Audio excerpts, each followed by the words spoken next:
నేను మా ఫ్రెండ్ అయితే పోతున్నాము. హీరో హీరో అన్న హీరో అన్న హీరో బండి అన్న లుక్ చూడు. సో నేను ఆఫీస్కి వెళ్ళిపోతున్నా. వాడు మన జాబ్ ఏంటంటే తిరుగుడికే వానికి నెలకి 50,000 ఇస్తారు, అది మన జాబు.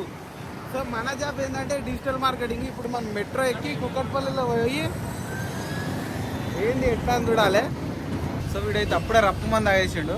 నేను వీడు ఇంకా బ్యాలెన్స్ ఉన్నాము. ఇట్లా చెరుకు రసం తాగడానికి వచ్చినాము. ఎండ మండుతుంది. ఇది ఏ కాలం కూడా నాకు అర్థమవుతలేదు, వర్షాకాలమా ఎండాకాలమా కూడా అర్థమవుతలేదు. సో వీళ్ళైతే నన్ను డ్రాప్ చేయడానికి వచ్చారు. మేమైతే ఎల్బినార్ పోతున్నాము. అడిగిరా బాగానే లేస్తుంది రా ఈ బండి రప్ప రప్ప. బాయ్ రా విక్రమ్, బాయ్.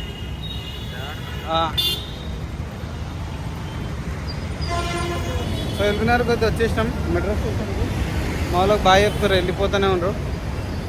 మనం ఇప్పుడు ఈడికి వెళ్ళి కుక్కట్పల్లి పోయి ఆఫీస్కి పోయి ఆడ ఏందో మా సార్ ఎంత సీరియస్గా ఉండవు.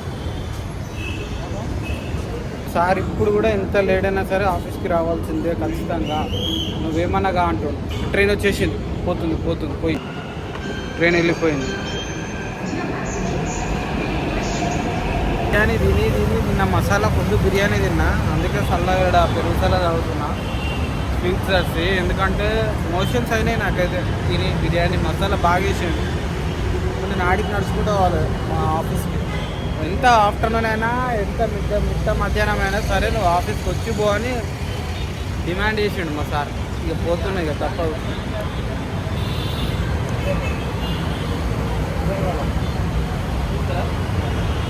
అటు ఫ్రెండ్స్ని మేనేజ్ చేసుకోవాలి. బర్త్డేకి రాకపోతే వాళ్ళు అడుగుతారు, ఇంటికి రాకపోతే మా మమ్మ అలుగుతుంది, సరే అని ఆఫీస్కి రాకపోతే మా సార్ అలుగుతాడు. అట్లున్నది నా పరిస్థితి. సో అందరినీ సాటిస్ఫై చేయాలంటే అందరి దగ్గరకు పోవాలి, కానీ టైం సరిపోతలేదు. ఇది నా బాధ. ఇట్లుండదు పరిస్థితి.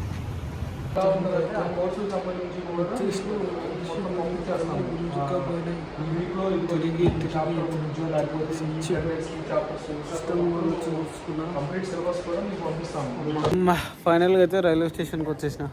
చూడొచ్చు ఇప్పుడు మన ట్రైన్ వస్తుంది, రాయలసీమ ఎక్స్ప్రెస్ 5:40కి వస్తుంది. బట్ 5:40 అని టైం మెన్షన్ పెట్టి 6 o'clock వస్తుంది. అది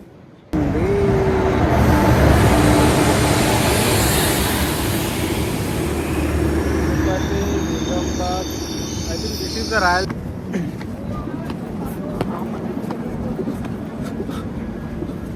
జనరల్ లాస్ట్కి ఉంది. ఈ B1 లెక్కనియర్, B2 లెక్కనియర్, B3 లెక్కనియర్, B4 ఎక్కనియర్. మనం పోవాల్సింది జనరల్ ఎక్కలే, మనం రిజర్వేషన్ లెక్కినాం. జనరల్ ఏంటంటే లాస్ట్ కంటే డెడ్ ఎండ్లో ఉంది. అది ప్లాట్ఫామ్ దాటి ఉంది. సో రిజర్వేషన్ లెక్కేసిన. ఇప్పుడు టీసీ ఎప్పుడు వస్తాడో తెలియదు. సో మనం బయట కూర్చోలేం కాబట్టి ఈయన నిల్చోలే.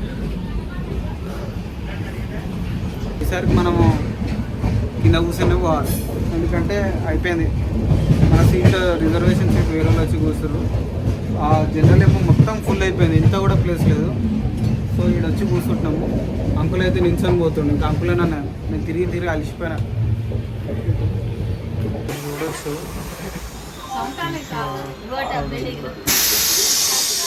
VR at station Vikarabad. ఇక్కడ నుంచి అందరు ఎంతోమంది దిగి వాళ్ళ ఇంటికి వాళ్ళు వెళ్ళిపోతారు.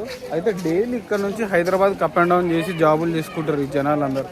ఇంత కష్టపడతారు ఇక్కడ. లాస్ట్కి మా ఊరికి నేను వచ్చినాక నాకు ఒక బలం వచ్చింది, ఒక ధైర్యం వచ్చింది. ఈ శ్వాస పీల్చినాక నాకు కడుపు నొప్పి కూడా పోయింది. ఆడ వామ్మో, ఆ వేడి, ఆ పొగ, ఆ కంపు వాసన దెబ్బకు స్టమక్ అవుట్ ఉన్నది. ఒకటే హెల్త్ అంతా ఎఫెక్ట్ అయిపోయింది. ఇప్పుడు స్టెప్స్ ఎక్కుతున్నాం. ఇంతమంది ప్రయాణిస్తారు బ్యాగులు వేసుకొని కష్టపడతారు.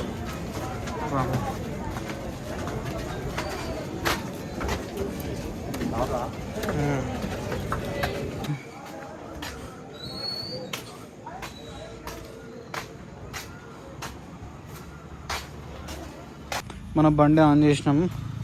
ఇప్పుడు మనం ఇంటికి పోతున్నాము. మీకు మా ఇల్లు చూపిస్తాను. వర్షం పడ్డది అనుకుంటా వికారాబాద్లో. మొత్తం చీకటి తడి ఉంది. హైదరాబాద్లోనైతే ఇంత వర్షం లేదు. ఈడనైతే వామ్మో చల్లగా ఉంది, స్వచ్ఛమైన గాలి. ఈడ అంకుల్ అయితే బొంగులు సూపర్ చేస్తాడు. మా చెల్లెకి ఇంటికి తీసుకోబోతున్నా పార్సల్ ఒకటి. పొట్టిదానికి ఇష్టం బొంగులు అంటే. అయితే పాలు పెరుగు తీసేసుకున్నా పాలు పెరుగు షాప్లో. ఇక్కడ పాలు పెరుగు బాగుంటాయి మా వికారాబాద్లో ఫేమస్.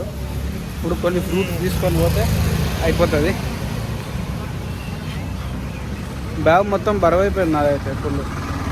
అన్ని సామాన్లు, టిఫిన్ బాక్సు, చార్జర్లు, పవర్ బ్యాంకులు ఇవన్నీ 2 బ్యాగులు వేసుకొని పోతాయి ఇప్పటి నుంచి. దా కొంత సంబరం, నేను వస్తే సంబరం. బాయ్.